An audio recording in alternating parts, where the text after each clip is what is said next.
Hello and welcome back to the course on Introduction to Solid State Physics. In the last two modules, we have discussed about the free electron theory for the metals using the classical as well as the quantum mechanical treatment, and we are able to explain almost all the properties of the metals. But the major drawback of the free electron theory is that we ignored the other counterpart of the solid, that is the nucleus, and how the nuclei or the ions are arranged inside the solid decides their semiconducting and insulating behavior. So we have to understand the basic arrangement of the atoms inside the solid in order to explain the distinction between the metals, insulators and the semiconductors. So for that we need to understand more about the crystal structure of the solid. So let us start our third module, which is named as the crystalline solids. So if you look at nature, the solids can be classified into three major categories depending on the order and the periodicity of the particular atoms inside the solid. So first one is called as the crystals, and these are highly ordered and they are periodic, whereas the other one, the next classification is called as the quasi crystals. The quasi crystals are ordered but they are not periodic, and the third one is amorphous material, which is neither ordered nor they are periodic. And in this course we are going to focus only on the crystalline materials, which is highly ordered and which is highly periodic. We are not going to discuss about the quasi crystals and the amorphous materials in this basic course of solid state physics. So now let us discuss what is a crystal and what it contains, so that in the next modules we can understand in a better manner the properties of the solids, particularly the semiconductors and the insulators. And here we are going to restrict ourselves only to the ideal crystals. We are not going to introduce any kind of defects or impurities inside the crystal for the time being. So first let us see what exactly is a crystal. If you look at a crystal, so basically it contains two major components. One is called as the lattice and other one is called as the basis. This lattice is a mathematical entity, whereas the basis is the corresponding physical entity. It may be an atom, it may be a molecule, it may be ions, or in some other cases it can be a geometrical shape also. So the lattice tells us how does the repetition takes place inside the solid, whereas the basis gives us what parameter or what physical entity is getting repeated. So lattice is about how to repeat and basis is about what to repeat. And lattice, as I told, is a mathematical entity and it is a regular periodic arrangement of the points in the space. It may be 3 dimension, 1 dimension or 2 dimension. So basically it is a mathematical entity and it tells us how the repetition takes place. Again, the basis is some kind of physical quantity, or in some cases it may be a geometrical parameter also. So let us have a look at a two-dimensional lattice. So this is how a two-dimensional lattice looks like. So here we can see these are the lattice points. Even though I have put little bit bigger points for clarity, these are having 0 dimension. So these are the lattice points which are regularly arranged in the 2 dimension, regularly and periodically arranged in the 2 dimension, and they extend up to infinity in the x and y directions. Now let us have a look at the basis. In solid state physics, let us call this basis as a collection of atoms. A single atom or a group of atoms attached to this lattice points is called as a basis. So now let us attach these atoms to the lattice to generate the crystal. So this is how the crystal will look like. So this is the basis. So these are the atoms. We are having 2 atoms. One is denoted using the red color, other one is using the blue color, and these are the lattice points at the center of this red color atom. So we have combined this lattice and this basis to generate the crystal structure in the 2 dimension. So once again I will repeat, this lattice is a mathematical entity. It tells us how the repetition takes place in the space, whereas the basis is a geometrical or a physical entity, and it tells us what quantity or what physical object is getting repeated. If I mix both of these two things, then I can generate the crystal. So this is a 2-dimensional crystal. So in this case we are taking the example of 2 dimension. So now let us consider a 1-dimensional lattice, and let us introduce few terminologies associated with the 1-dimensional lattice. Further we can extrapolate it to 2 dimension and 3 dimension.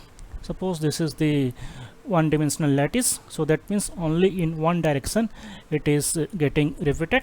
Suppose this is the x direction, and only along the x directions this is getting repeated, and it extends up to minus infinity to plus infinity for an ideal lattice. Now let us see, this vector is called as the basis vector or the lattice translational vector. So if I repeat this particular vector along the positive x and the negative x, I can generate the entire lattice, and this one is called as the basis vector or lattice translational vector. Translational because if I translate it along the positive x-axis or the negative x-axis, I can generate the entire lattice. So now let us look at a few other examples of the crystal by putting the lattice and the basis together. Suppose this is the 1-dimensional lattice, and suppose this green color line is the basis. As I told, the basis can be an atom, a molecule, or a geometrical shape also. So now let us put this basis over this lattice and generate the 1-dimensional crystal. So this is how the 1-dimensional crystal will look like. So here this basis has been placed exactly on top of this lattice, which is symmetrically placed exactly at the top of the lattice to generate the 1-dimensional crystal. But that is not a rule. Suppose we take another basis, and this is another type of crystal. So in this case, what is happening?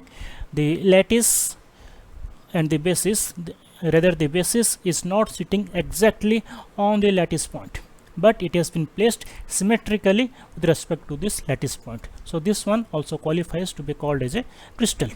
So it is not mandatory that it always should be placed on the lattice point. Only criteria is that it should be positioned identically at each lattice point. So the distance between this point and the start of this basis should be the same in all the cases. If it is different, then it doesn't qualify to be called as a crystal. We can call it as a defect crystal, in fact. So now let us have another example. So this is a lattice which contains few up arrows and the down arrows, up arrows and the down arrows. So what will be the corresponding lattice and the basis? So it is a little bit tricky one. So the corresponding lattice will be, so this point is one lattice, this is another. So wherever the red lines are there, or the red arrows are there, or the upward arrows, only those points are the lattice points. So you can put the lattice parameter like this. So A is the lattice parameter here. So these are the lattice points. Wherever these arrows are there, the upward arrows are there, then only we are having the lattice point. What is the corresponding basis here?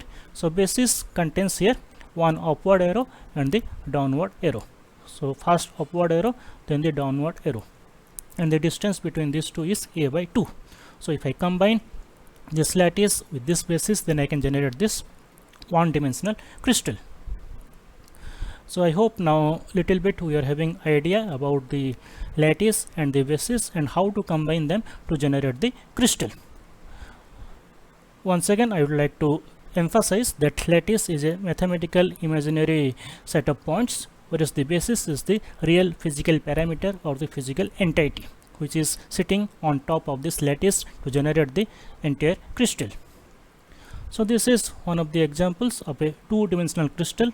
So in this case we need the two basis vectors A and B. in the x and y direction. If I repeat this A and B along this x and y direction, then I can generate the entire two-dimensional crystal. So for one dimension we are having only one basis vector, for two dimension we are having the two basis vectors A and B. Now let us define a parameter which is called as the unit cell with respect to the crystal structure. So as the name suggests, unit cell is one of the representative unit of the crystal structure. That means if I repeat the unit cell in all the three directions, I can generate the complete crystal structure.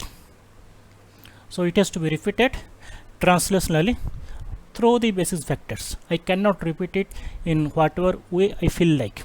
They must be repeated by the basis vectors. That means A, B, or in three dimension it is the A, B and C. So they must be translationally repeated through the basis vectors A, B and C. We cannot arbitrarily repeat the unit cell to generate the crystal structure. The rule is that they must be repeated translationally with respect to the basis vectors. And what is a primitive cell? If the unit cell contains only one lattice point, then it is called as a primitive cell. It should contain one lattice point. So now let us take the example. Let us come back to the one-dimensional crystal. And now we can identify the lattice and the basis. This red spheres or the red circles are the basis and the dots are the corresponding lattice. So now if this is the unit cell, we can choose this as the unit cell, and we can see that each lattice point contributes half to this unit cell. So that's why this qualifies to be called as a primitive cell. Whereas if I take this example, in this case also this one is a unit cell, because if I repeat it translationally with respect to the basis vector, then I can generate the entire crystal. But it doesn't qualify to be called as a primitive cell because it contains more than one lattice point. Rather it contains one, half, that means two lattice points. That's why it is called as a non-primitive cell, because it contains more than one lattice point. So I think the difference between the primitive cell and the non-primitive cell is clear. Now let us come to the two dimension. As I told, in the two dimension we need two basis vectors A and B, and there are three lattice parameters, because these two basis vectors we can define an angle alpha in between these two basis vectors. That's why now we are having these three lattice parameters A, B and alpha. So now let us have the examples of the unit cell and check whether it is a primitive cell or it is a non-primitive cell in two dimension. Let us take the lattice points in the two dimension, and suppose A and B are the corresponding basis vectors. So now we can choose the unit cell. So first choice, the natural conventional choice will be this. So here what is happening? So 1/4 of each lattice point, they are at the corners of this unit cell and they contribute 1/4 each to this unit cell. So that means this unit cell contains only one lattice point. That's why it qualifies to be called as a primitive cell.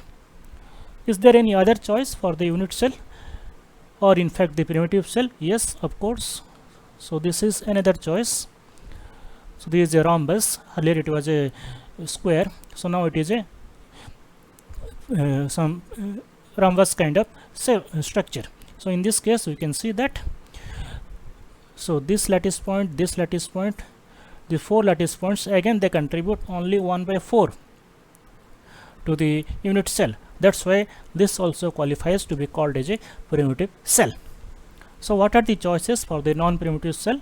There can be many number of choices for the non-primitive cell. Let us have the example here. So this one here, you can see this contains more than one lattice points. So it contains more than one lattice point. That's why it is a non-primitive cell. Similarly, we can take the other shape here.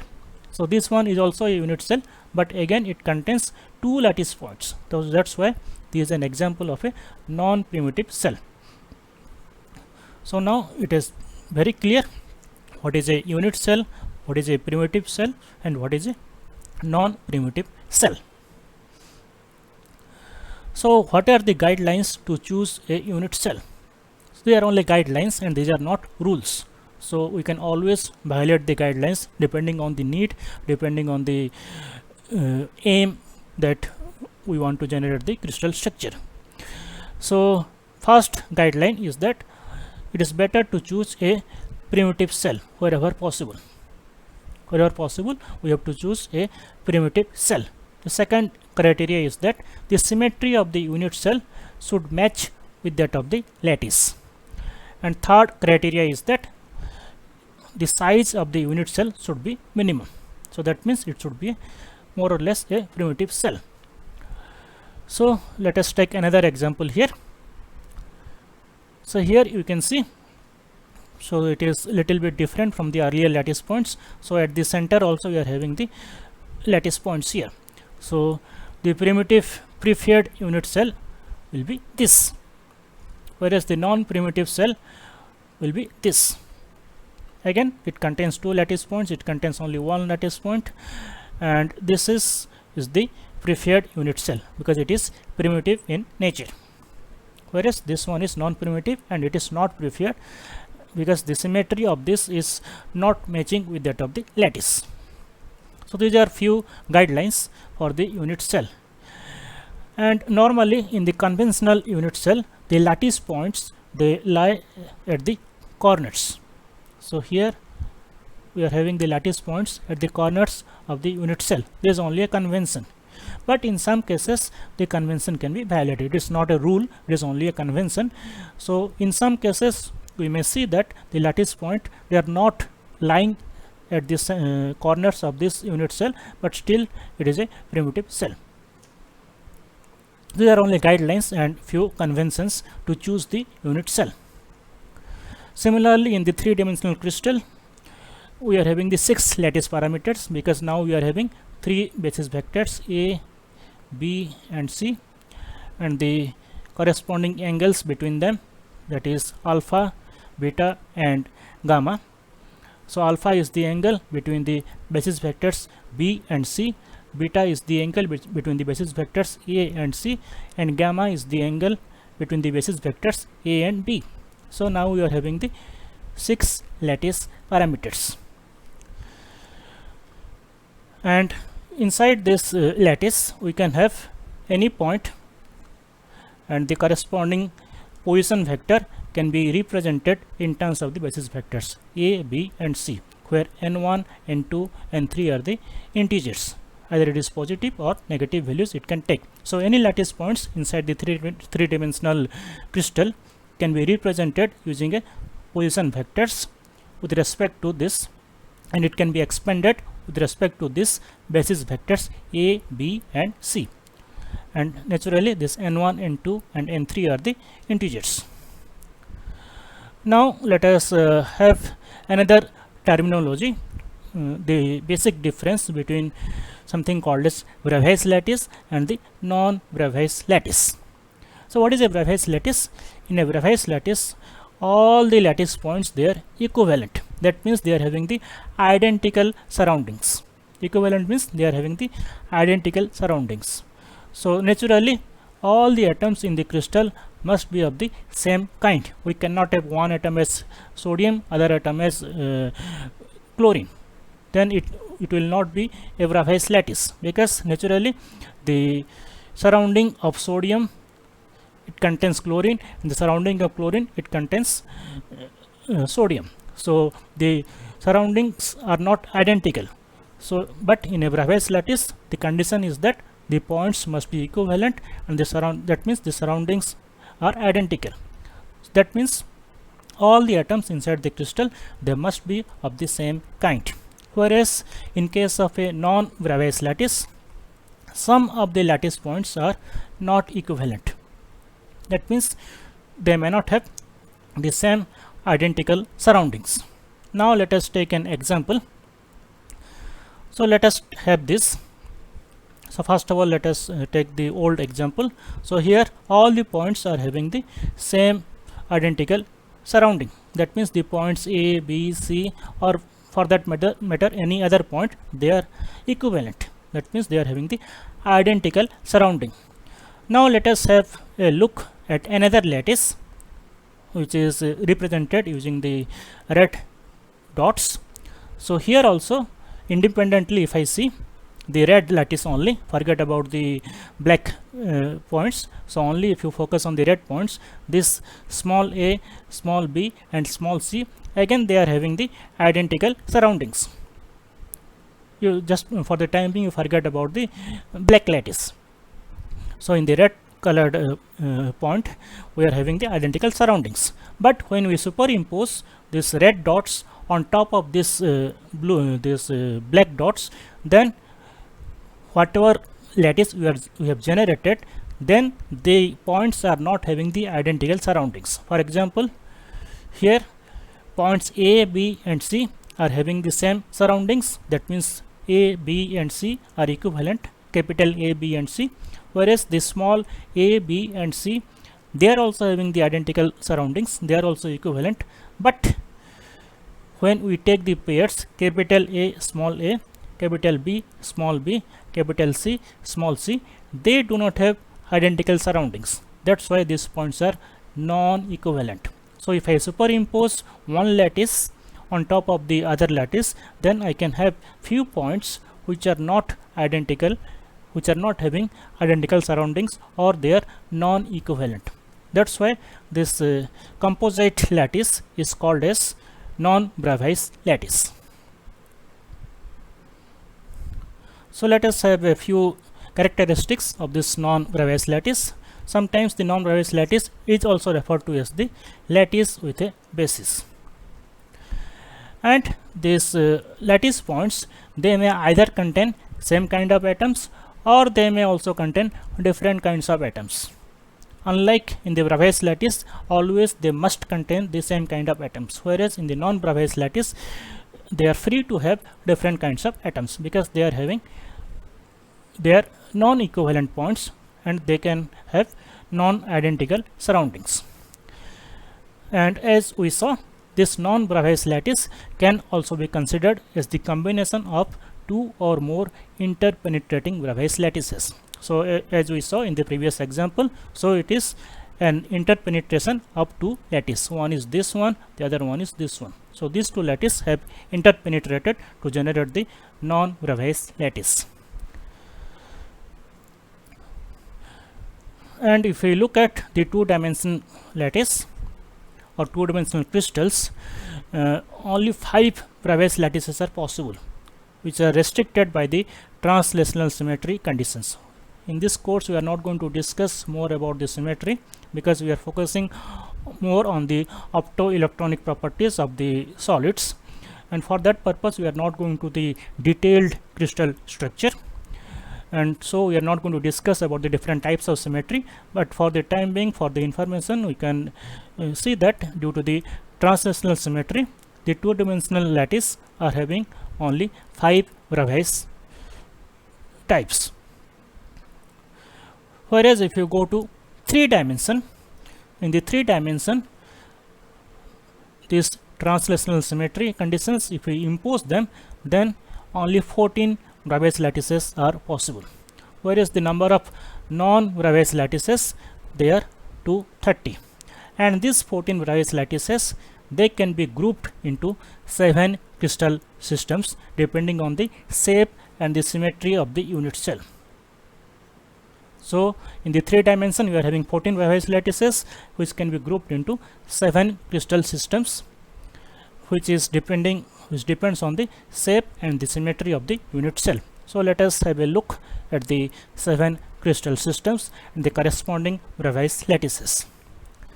So first, this is the most asymmetric crystal system, that is the triclinic.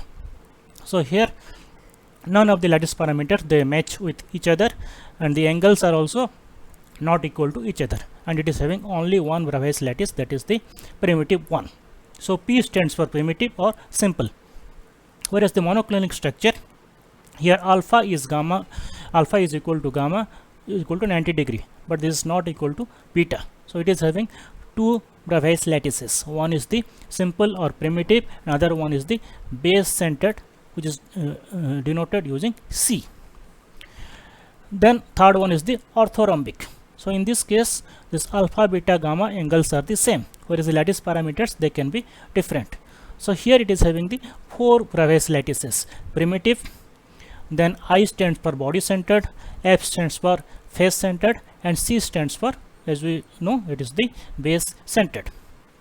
Then comes tetragonal, where A is equal to B, which is not equal to C, and the angles, all the angles are 90 degree. So here we are having two Bravais lattices, primitive and the body centered. And QB structure is the most symmetric structure. So here the lattice parameters are the A is equal to B equal to C, and all the angles are 90 degree. So here we are having three Bravais lattices possible: primitive, then body centered, and the face centered. Typically it is called as SC, BCC, and FCC. Then trigonal, or it is also called as the rhombohedral. In this case, naturally, from the name, A is equal to B equal to C, whereas alpha is not alpha equal to beta equal to gamma, but none of the angles is equal to 90 degree. If it is equal to 90 degree, then they become a cubic structure. So in this case, we are having the primitive Bravais lattice. The last one is the hexagonal crystal system. So in this case, A is equal to B is not equal to C, and here only difference between this and this hexagonal and tetragonal is that in tetragonal alpha is equal to beta is equal to 90 degree. In this case, gamma is equal to 120 degrees. Here gamma is 90 degree. In this case, gamma is 120 degree. So it is having only the simple or primitive basis vector. So if I add them, 1 2 3 4 5 6 7 8 9 10 11 12 13 14. So we are having 14 Bravais lattices. 14 Bravais lattices, and we are having the 7 crystal systems. So now let us have a look at these structures. So these are the corresponding unit cells of the 14 Bravais lattices. So here you can see this is the simple cubic, is the face centered cubic. Here you can see at each face of the cubic structure we are having an atom. At the middle of each face we are having the one atom. In body centered, at the body diagonal we are having the atom. That's why it is called as the body centered cubic. So like that, other structures are also there. Let us have a look the three-dimensional structure of the few Bravais lattices.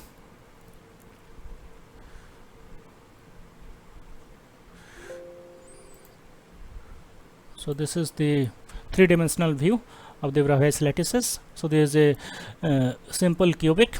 So there is a tungsten unit cell. So you can see all the atoms are present at the corners of this cube, and the lattice parameter is the same. So A is equal to B equal to C, and alpha, beta, gamma all are 90 degree here. So we can see only the atoms are present at the corners, and each atom contributes 1/8 to this unit cell.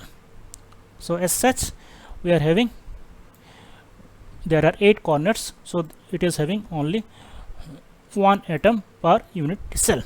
So now come to the FCC, which is the face centered cubic. So as I told, here in this case at the each face, so this is the face centered atom, this is the corner atoms. So in addition to the corner atoms, at each face there are 6 faces, and at each face, this one,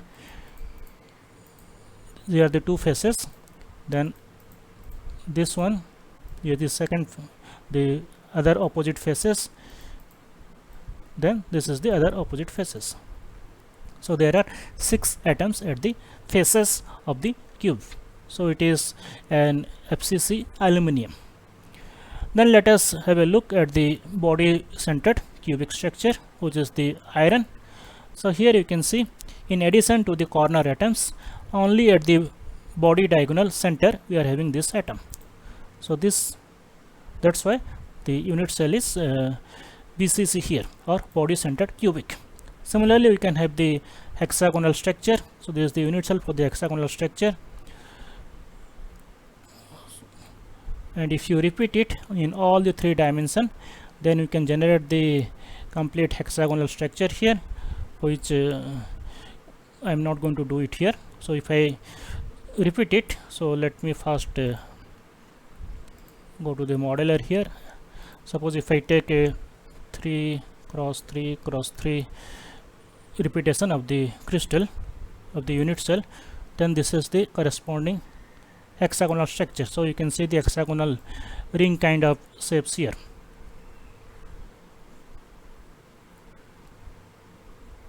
But the corresponding, this is the crystal, the corresponding unit cell is this one. This is the corresponding unit cell. Similarly, for trikinelic also, you can see all the lattice parameters are same. All the lattice parameters are different. That means A is not equal to B, is not equal to C, and alpha is not equal to beta, is not equal to gamma, and none of the angles are equal to 90 degrees. So this is copper sulfate with some water molecules. So this is highly asymmetric unit cell. Similarly, this is the monoclinic structure, and this is the trigonal structure. So I hope we are having a rough idea about different types of unit cell. So in the today's lecture, we learned what basically is a crystal. It contains the lattice and the basis. Then we discussed what is a unit cell. Then we came to know what is a primitive cell, what is a non-primitive cell. Then little bit we have an idea about the lattice parameters, the basis vectors. Then we have an idea about the Bravais lattice and the non-Bravais lattice. And we saw that in 3 dimensions we are having the 14 Bravais lattices, which are grouped into 7 crystal systems. So in the next class we will be discussing more about the crystal structure, and then we will be going to the structure determination using the X-ray diffraction.